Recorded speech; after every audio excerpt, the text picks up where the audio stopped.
Hello, I'm Jeff Wheat, the Parts and Equipment Department Manager for Specialty Products. Today we will discuss using your existing foam processing equipment for applying polyurea coatings. Your spray foam equipment is your most valuable and useful tool.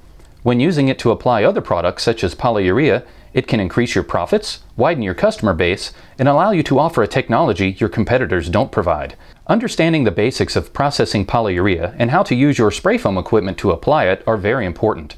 Most polyurethane foam proportioners typically have a maximum processing pressure capability of up to 2000 psi.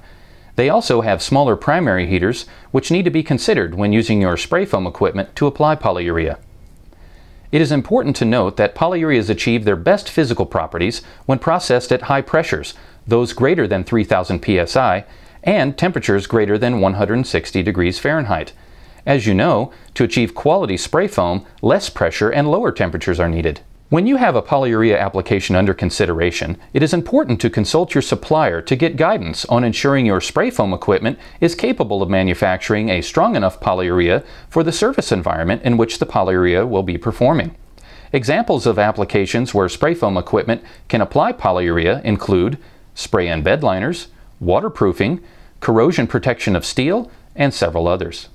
Applications where machines capable of higher pressures and temperatures are required include chemical-resistant secondary containment, high abrasive areas, potable water coatings, internal tank linings, blast mitigation, and other applications where settling for anything less than the most optimum strength polyurea is not acceptable.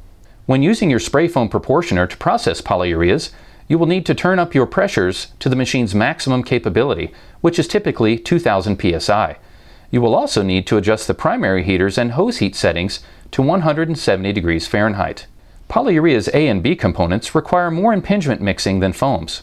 It is common practice to use a lower output mixing chamber. This will increase the impingement mixing of the two components within the mixing chamber. It will also allow more residence time of the A and B components as they travel slower through the primary heater. Remember, temperature is important. With some polyurea formulas, a 10-degree temperature difference can affect your finished polyurea strength by as much as 15 to 20%.